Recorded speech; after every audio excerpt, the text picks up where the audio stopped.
কেউ যদি জিনা ব্যভিচার, আল্লাহ তাআলা বলছে তোমরা জিনার ধারের কাছেও যেও না। এটা সত্ত্বেও আপনি বা কেউ যদি জিনা কাজে লিপ্ত হয় তাহলে তার তিনটি বড় ধরনের সমস্যা দেখা দিবে।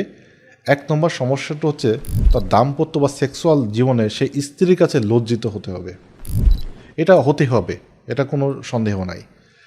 দুই নম্বর সমস্যাটা হচ্ছে যে বিভিন্ন ধরনের বড় বড় বালা মুসিবত তার মধ্যে চলে আসবে। একটা মুসিবতটা হচ্ছে যে সে সবসময় ডিপ্রেশনে থাকবে, তার কোনো কিছুই ভালো লাগবে না।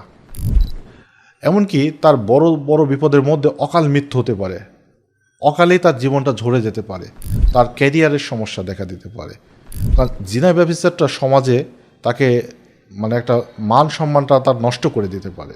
তিন নম্বর সমস্যাটা, এটা সর্বশেষ সমস্যাটা দেখা দেয়, কেউ যদি জিনা ব্যভিচার লাগাতারভাবে করতে পারে, তা করতে থাকে, তাহলে তার ভিতর কিছু মরণঘাতী যেই অসুখ বিসুখ আছে, যেমন AIDS, HIV, B virus, C virus, herpes virus, বিভিন্ন ধরনের ক্যান্সার বা মৃত্যুর কারণ হয়ে যেতে পারে।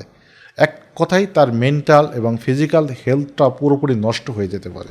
সর্বশেষ কথাটা হচ্ছে যে কেউ ইচ্ছায় বা অনিচ্ছায় যদি কেউ ভুল করে থাকে, আল্লাহ তাআলার কাছে যদি খাস দিলে তওবা করে, হয়তো আল্লাহ তাআলা এটা কবুল করে মাফ করে দিতে পারে। কিন্তু এটাকে আপনি গুনাহ জানা সত্ত্বেও বারবার যদি করতে থাকেন, অবশ্যই দুনিয়া আখেরাত আপনি নষ্ট হয়ে যাবে, বরবাদ হয়ে যাবে। আল্লাহ তাআলা আমাদের সবাইকে মাফ করে দিক এবং এই পথ থেকে বিরত থাকার তৌফিক দান করুক। আমিন।